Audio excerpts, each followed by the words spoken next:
No mai, haere mai. My name is Tim, and this is the Maxim Institute podcast. Understanding what has happened in our shared past isn't the destination.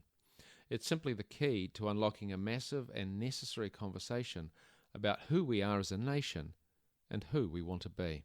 That's a quote from Repairing the Fabric of the Universe, Te Karere Scarborough's article in this year's volume of Flint Steel. It's a deeply personal story, tracking the history of his whānau as part of the wider societal shifts for Māori across the 20th century, the story of his own journey with Te Reo Māori, and the sacred work it will take from all of us to repair the rifts in New Zealand's cultural history.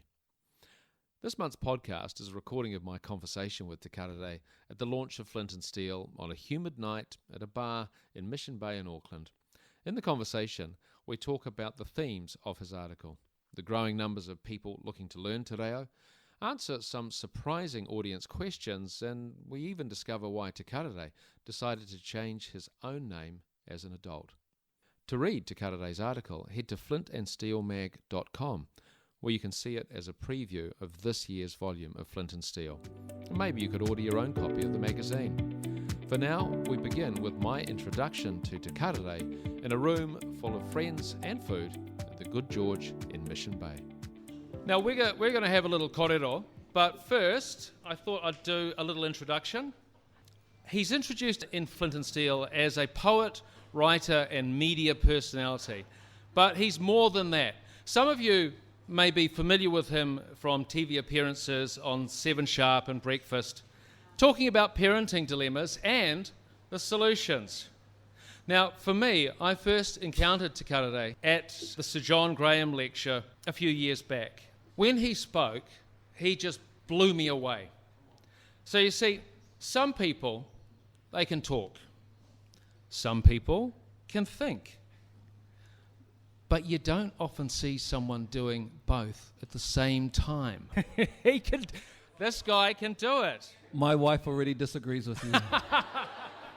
We'll have an addendum from Chloe a bit later. Some people don't need to be on TV, but we need people like Te Karere on telly.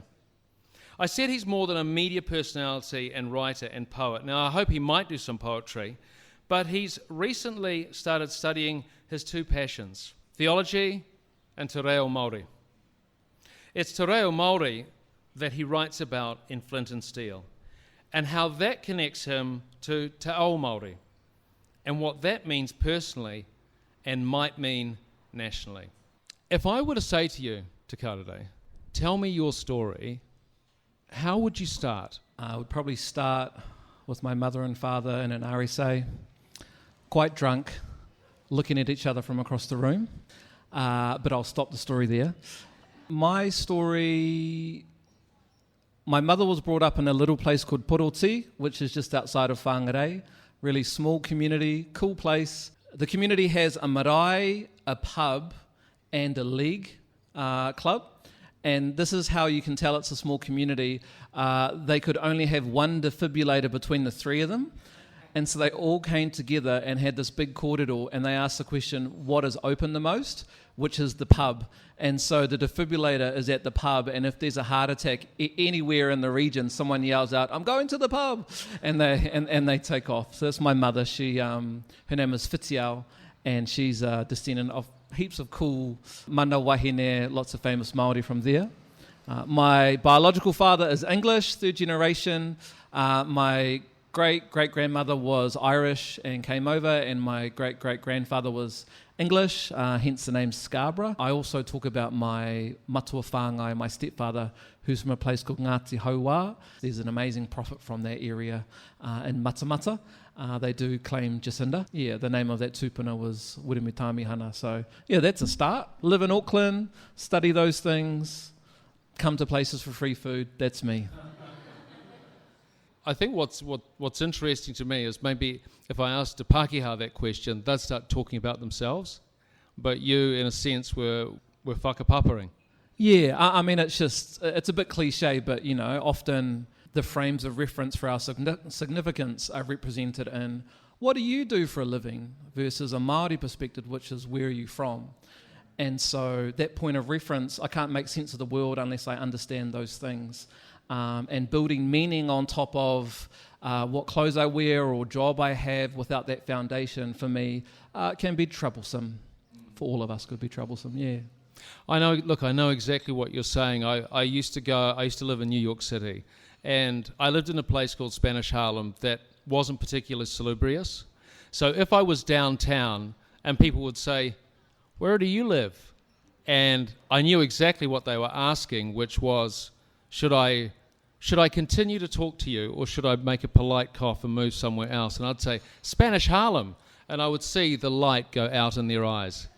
And I think we often have a very superficial view of who we are if we're not related to other people. And I think that leads me to what I was going to ask you next, which is about your article in Flint Steel. The title is Repairing the Fabric of the Universe. Now, where did that come from? It came from a really famous Māori tohunga or priest. His name was Māori Marsden, Māori being his actual first name. That's how Māori he was. He was from way, way, way up north, and he's got an interesting story because he was extraordinarily intelligent, brought up in a very Māori community, and he had a faith background too. And so, cut a long story short, he finished high school at 14 years old here in Auckland, was too young to go to Auckland University, and so ended up just enrolling into World War II. He goes over to World War II as a young buck, survives, comes back, and on his return he ends up in the Hokianga up north at a place called a whare wānanga. A whare wānanga was a context created in the mid-1900s to capture a lot of the learning that was disappearing because of what some would deem fatal impact, but kind of the influence of colonization and globalization. So a lot of iwi had these houses where the most famous knowledge keepers would come together and share. As a young kid, he was invited to these contexts, and so when he returned from the war, naturally he got invited back into these contexts. So this is the higher houses of esoteric learning for Māori. Anyways, he arrives there, and an old kaumātua says, "Hey, boy, how did the war end?" And he goes on to describe the difference between an explosive bomb and an atom bomb. And in doing so, he talks about splitting the atom, and the kaumātua replies that the Aora Māori, "Do you mean to tell me those Pākehā scientists have figured out how to rend the fabric of the universe?" Very Māori way of understanding the concept of a nuclear bomb, eh? And Māori Marsden replies, "Yes, they have." And then he goes on to say, this kaumātua, "Well, have they figured how to put it back together again?" And Māori replies, no, they haven't. I love that story and the concept of the fabric of the universe for a few different reasons. First, it talks about the idea that you can't just undo history and you can't undo action. So everything done after something has to be done in light of that thing. You can't just sweep it under the rug, is another way of putting that. But the other reason I really love that metaphor and that motif and why it's always stuck with me is if you look at the concept of the universe at an atomic level with particles or relationally, actually we are all interconnected. So that weaving back together, it can't be done in separate parts if we're trying to weave something, especially here in New Zealand, which is going to benefit all of us. So yeah, that was a motif which came to mind when I was asked to speak at the Sir John Graham lecture and the one that I led with in the article. I do recommend the article because it's a personal story, but it's also a national story in a sense. Can you tell me a bit about how you framed both of those sort of running in parallel? I mean, I am a product of the history of this country, both in my ethnicities and how I was brought up. My mother's family, who were from up north, they moved and came into the big smoke into Tāmaki Makaurau in her early 20s, and they followed it a lot of amazing job opportunities. But by the time I rolled around in the mid 80s and came to life, there was this kind of distinct urban identity that had taken hold of Māoridom. And reflecting back on it now, I always counted myself as someone who was lucky because we had a roof over our heads, and my mother and stepfather stayed together, and I went to the movies more than others. All of those things for me were indicators of I was doing really, really well. But in light of what was happening to an entire generation of young people being brought up, it was the end conclusion of assimilation and assimilist goals. In retrospect, trying to undo some of those policies in my own life, cultural reclamation, as well as a larger people group with my Māori family has been difficult. And so it's not a national story or a personal story. I am a person within the national story, so it's concurrently both. I think that probably leads to your Te Reo Māori journey. How did that begin? What was the moment when you decided to put one foot in front of the other and intentionally start to learn Te Reo? I ended up a couple of years ago in a senior position at an amazing charity parenting place, and on the outside my life looked really, really amazing. I was making a great contribution to communities, and I was in a loving, supportive environment, but there was an emptiness there which I couldn't reconcile. And the emptiness was I started defining myself by paradigms and perspectives that I don't think served me the best. So I was actually the person who would say, what do you do for a living, rather than where are you from? It's almost like I started playing this game because I wanted to do well, and then I forgot that I was playing and I was a part of it. And I was challenged by a good friend of mine in my early 30s who said, you want to stand up and talk about Māori things, but if your own people and your marae don't know who you are, and if you can stand and speak very eloquently in Pākehā, but you can't stand and speak on your own marae in Māori, there's a challenge there for you. And it really, it was the final thrust I needed to essentially change course and say that language acquisition was going to be the number one thing in my life over the next 5 years. As you describe that, it sounds to me like a conversion experience, but also one prompted by a wero. That, where do you stand? I think what this person, her name is Te Waka, I think what she articulated so well was the emptiness of this life that I was building. Let me tell a story. So my wife and I have 3 children. Our boy Paora's 12, our girl Hinewai, she's the middle child, she's 7, and our other girl is 4 years old. We sent him to Māori schools, and one day he was at doing his kapahaka practice, cultural practice, and they were training hard for this competition, primary school. There's people between 5 and 10 in this big rōpū, 30 of them practicing for this competition, and the 2 Māori teachers walk out of the room, and the 10-year-olds of the group are expected to lead and shepherd them over their own lunchtime so they can continue practicing. A fight breaks out because 10-year-olds want to be 10-year-olds and don't want to be practicing at lunchtime. And there's this big argument around whether they should practice or not. And my son bursts into tears and he runs out crying and he's inconsolable. And one of the teachers walks up to him and says, "What is wrong with you, Paora? Why are you so upset?" And he said something I'll never forget, something that I actually yearn for. He said, I could see and feel, viscerally, I could see and feel my ancestors in that room that were disappointed that we couldn't do this thing well, and I just want to make them proud.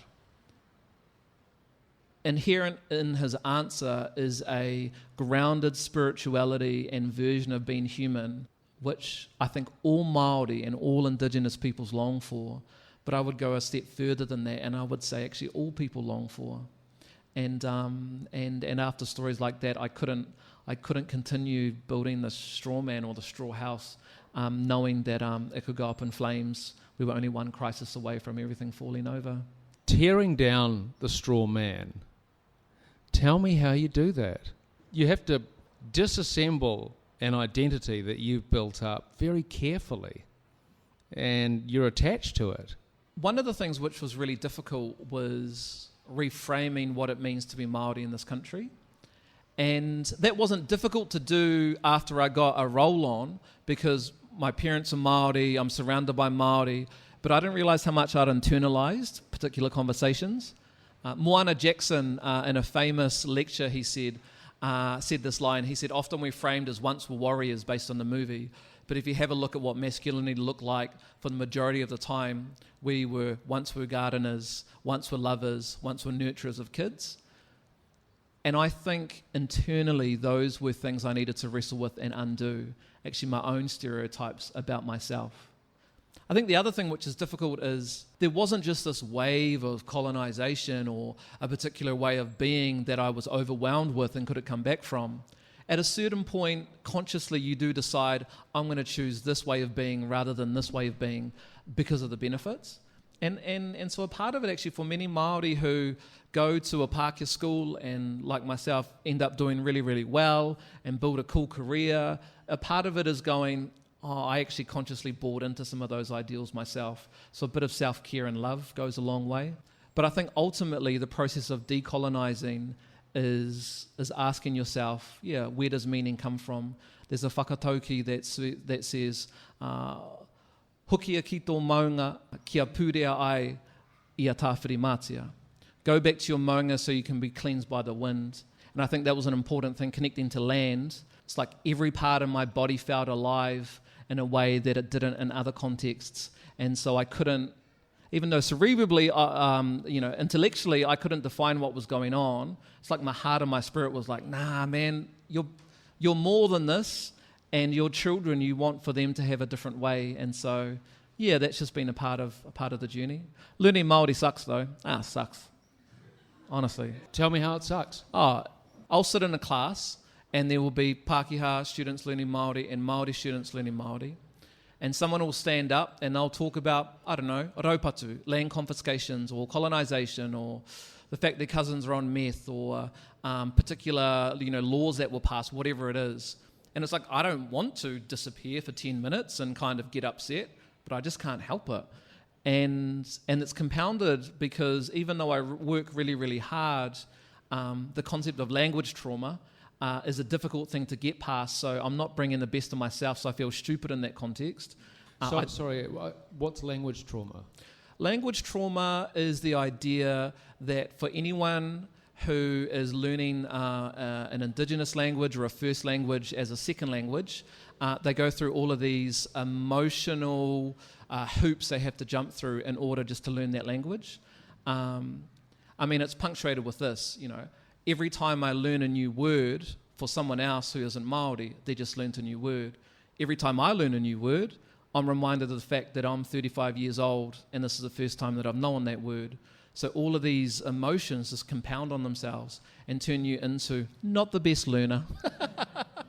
There've been a number of changes that you've gone through on this journey. And one of them's quite personal in the sense of your name. Yep, so Te Karere, Whitiao, those two names were added only 3 years ago. My name when I was born was Zane. I was Zane for a long, long time. My mother, it's very normal for lots of Māori to want to change their name to decolonize, and so this was my story. My mother was born Whitiao, which is the name of a famous princess up north. She got called Raewyn for all the same reasons that a lot of immigrants will change their names, it's easy to remember. And in her 40s, she went back to Whitiao. When I had my kids, I gave them all Māori names, me and my wife, that was important to us.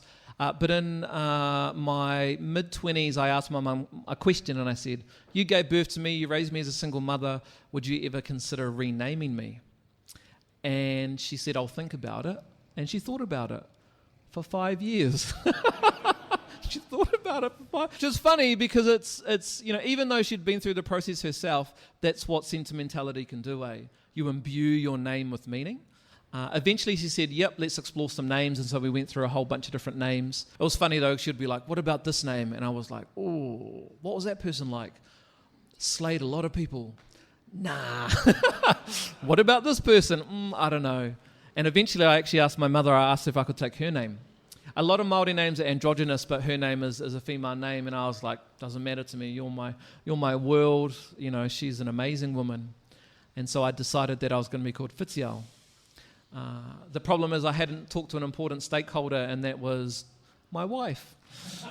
And so I was so excited, and I told her I'm going to be called Whitiao, and she said, bro, that's so weird. And as you do, I got deeply offended and said, why do you want to stamp on the mana of my mother's name? And we didn't talk about it for a good 2 months. And 2 months is a long time to stew, and I stewed. eventually I walked up to her and I said, I am going to call myself Whitiao. And she said, okay. She said, on one condition. And I said, what is that? She said, as long as you call me my dad's name, Alan.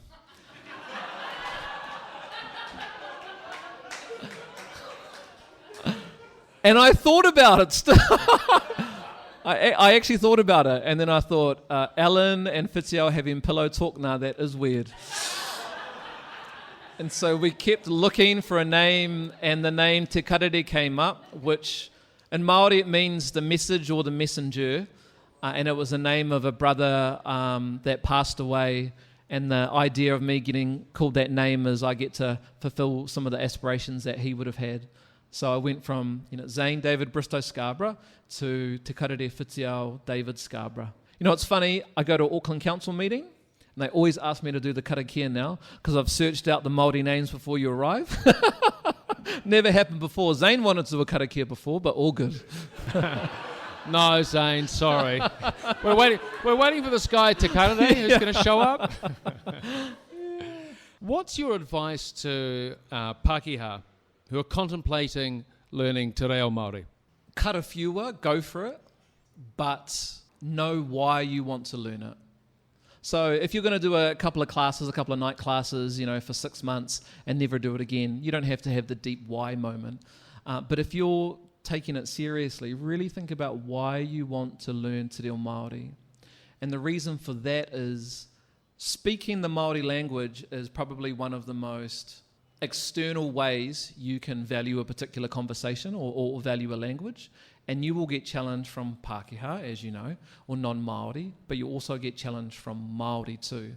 And so you really need to, I think, be wholly convinced this is something that you want to do long term if you're going to take it seriously. I don't say that lightly. You might bump into me or some of my friends and we'll give you a pat on the back and a hug and say, go for it, you're amazing. But you might meet Zane or someone like Zane who may have been really upset that you can speak more language than they can, and they had to drop out of school to get a job at Pack and Save and they haven't left there, and so learning te reo Māori will be something they never conceive of themselves ever doing. Whether that's practically real or not, you might meet that other person too. And so you've got to have a little bit of kaha in the way that you answer the question why you want to learn it. The other reason though is, languages are a window into a different world. When I was 17, I went to South America for 14 months on a student exchange. Should have been 12 months, but I spent 2 summers there. It was so amazing. And there was a moment where I could sit in a room speaking Spanish, and I knew the jokes, I knew the history. We talked at length about Pinochet and their history, and I saw the world from their perspective, and my world was better off. It was so much better off.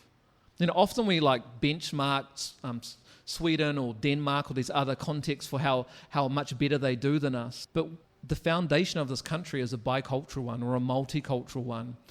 And it's much harder to do multicultural or bicultural things than it is to do monocultural things. And so if that's the vision that we've committed to, I think we need to be really committed to why it's important. Because if not, I don't know, we just end up falling over. We don't have enough kaha to stand up to all of those people and convince ourselves that it's worth it. I think also possibly the sense of humility in that as a Pākehā, you're gonna mess it up. You're not gonna get it right, and maybe that's an uncomfortable position, particularly if you're someone you started to learn in your mid-30s. You're kind of formed. You think you've got it all down, and guess what? You don't. Oh, look, it's totally true. And look, if you're not doing it for you, do it for your kids. Do it for your kids' kids. The curriculum rolls out in 2022. And I've had a look at the brief outline of the history curriculum that's going to be rolled out in every high school. It's all of the stuff that we don't like talking about at dinner time. You know what I mean? This is going to be the conversation that's happening in every high school with every single student. We can't just escape this stuff with these generations that are coming up. And so humility is a wonderful trait and a really important trait. The other idea is you don't need to generate significance in every single moment of your life. For me, I had a good chat to a Pākehā friend, and I was like, bro, shut up. And he was like, what do you mean? I was like, you don't have to say everything all of the time, like it's okay. And we had this really interesting dialogue where he said, nah, bro, for you, when you get older, 40, 50, 60, in your community context, in your Māori context, you're going to end up having the right, and people won't challenge that or they'll come under that. He said, for me, I just need to make sure that whenever I have the chance to say something and have my perspective heard, that it's going to be heard. There isn't an intergenerational place that I'll make it to where my opinion will matter more than it does now. It matters right now in this room, and I have to say it. It was actually a compulsion for him to share what he had in that room at that time. And it gave me a lot of empathy for, as I've talked about a few times, the idea that we have to say it or the moment's gone, people don't think we're smart. You know, we should have more than that to draw on in terms of our meaning and significance. The other thing is, I always say to Māori, speak up more, and to Pākehā, just speak less. Listening is a wonderful tool. Some Pākehā can do it really, really well. Some can't. Same as Māori, I suppose. But yeah, learning how to listen and not strategize or make something better just to let it be is a very Māori trait, and I think it's something that we can all learn from. What gives you hope? Kids, man. Honestly, like, we're doing all of this heavy lifting to like undo some of our kind of formed ideas and thoughts. You know, there are some estimations by 2050 that up to 50% of our population is going to identify as non-Māori. And it's simple maths. It's the same thing that's freaking out all the, the right-wing kind of militia Americans. Māori, Pacific, Asian have more babies and they have them younger. Pākehā families, as in European descent, have less babies and they have them later. There's going to be a huge shift and change. And our kids are being brought up now in those schools. Their EQ is going to take into consideration not just their own cultural perspective, but the perspective of different faiths, different cultures. And I think being brought up in that context, they're going to leave us in the dust. And so, to some degree, myself included, we just need to do what we can and not inflict that much damage on these kids, and trust that actually, that their ancestors have a different vision for themselves. I believe that about my kids, and they will hopefully fulfill that. If you could introduce this poem and then read it. Koina. This is a poem, an excerpt from Apirana Taylor's poem, Sad Joke on a Marae. It's pretty heart-wrenching. If you consider that the truth of what's in this poem still exists today in all communities, yeah. So this poem mimics the pepe hao, the tribal motto, and it says this: "And the only Māori I knew I called Te Hei Mauriora. Above me the teko teko raged. He ripped his tongue from his mouth and threw it at my feet. Then I spoke. My name is Tu, the freezing worker. Ngāti DB is my tribe. The pub is my marae, my fist is my taiaha, and jail is my home. Te hei mauriora, I cried. They understood the teko teko and the ghost, though I said nothing but te hei mauriora, for that's all I knew." Koina. Nā reira, tēnā koutou, tēnā koutou, tēnā rā tātou katoa. We are going to have some questions from the audience. So I'll just so that people can hear, what is the antidote to that poem? For me, based on my own personal experience and on kind of the wider body of research, Māori kids do not do well in mainstream schools. As a matter of fact, it's a pretty damning indictment on many mainstream schools, the achievement levels of Māori. Now, I say on schools as this thing over there because I know so many amazing teachers and principals who slog their guts out for kids that other people have forgotten about. The problem is the stats don't lie, and at the end of the day, kids who come out of total immersion schools connected to their culture will often do better spiritually, emotionally, and academically. So even though they are learning in a different language primarily, kura are doing a decent job of introducing English. And over the arc of those young people's lives, their health outcomes and well-being outcomes are far better. And so if I could just do something like that, it would be to get every Māori student and put them within a Māori school from day dot as the antidote. In terms of what people in this room might be able to do, There are so many barriers for young Māori in their inability to articulate what's going on. They don't know how to say it, but they can feel it. And so many Pākehā in my life, amazing people, including my Pākehā family, but teachers have gone to extreme ends to make sure that that I was either given opportunities or second chances or been misunderstood in mainstream curriculum, that wasn't going to be like a long-term sentence on me. A lot of people fought for me because they could see the spark, and I had something that other teachers couldn't see. And I think if you put that bet on many Māori students, you would come out tops.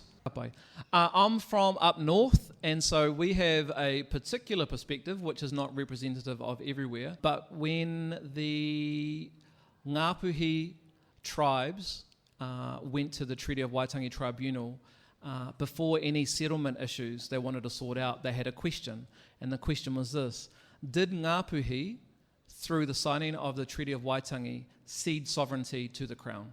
That was the only question that they wanted answered before they would progress. I won't bore you with the report, but you should read it if you get into the stuff.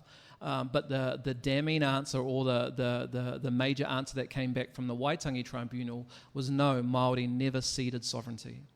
And so if you take that as gospel, as truth, as fact, a lot of people disagree with that, but if you take that as fact, it actually means notions of partnership, or the way that we reconcile an English translation and a Māori translation into these principles that we've got around the Treaty of Waitangi, should be challenged. And one of the ways it could be challenged is having a new constitution. Moana Jackson and a whole bunch of amazing academics and thinkers, they spent many, many years travelling the motu, asking Māori what are their thoughts on Māori sovereignty in light of this information and their own whakaaro from Māori communities.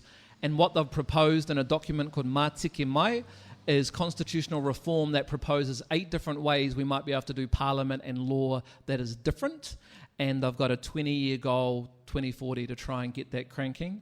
I'm very interested in that conversation, and I think when people do the research and they have a really good look at it, it's got a lot of validity.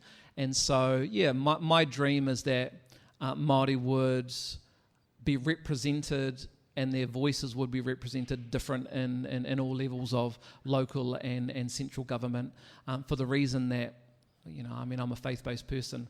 Theologically, it was seen as a covenant when the treaty was signed. He whakapūtanga had already happened. We were already an independent nation which was engaging with the Crown. So historically, there is precedent there for us to maintain a different form of government. And more than that, I think morally it's correct for us to engage in a different constitution. So that's my whakaaro. I probably shouldn't have said that. Now, half of you might not want to read the magazine, but give it a jam anyways. All right, time for one more question. How do you reconcile your Pākehā and your Māori roots? Oh, easily. I love both. My Pākehā family and our roots and our heritage are amazing if you think about just the last 3 generations, but man, Western culture is pretty amazing. I really value democracy. I really value Western thinkers. I value Hellenistic culture, through the Roman Empire. I value amazing Latin fathers.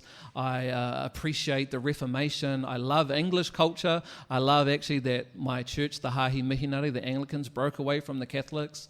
I love the humanitarian aspirations. I love the humanitarian aspirations of Wilberforce and a whole lot of those people who wanted to make sure that what happened in Sierra Leone and happened in India around colonization didn't happen in this country.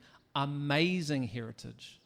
But any single value system that is turned up to the max, I almost imagine it like a music studio, there's all of these different dials. Any particular value system that is turned up to the max has its faults. And my Māoriness needs to critique the Pākehā-ness in me and in this country, because those values have been turned up to the max, and so many people I know are hurting because of it. And so it's not this tussle, am I Māori, am I Pākehā? As I said, I'm a product of this country, but the difference for me is that I have to walk in both worlds, and the majority of people here don't. But it's our heritage, isn't it? Are we not here by the signing of the Treaty of Waitangi? Is that not the founding document that invited other people to settle here? Well, it is. Why don't we give it respect? Why isn't that Māori heritage your heritage? That's probably more some of the challenges I have, rather than myself trying to reconcile, but other people trying to come to terms with the way this country was formed, and some of those obligations should play out. Yeah. No, I love being Pākehā. You know, Te Karere, you had me all the way. You see, I'm Catholic, and I've just had a gutsful. Look, can we put our hands together? A big kia ora to Te Karere. Thank you.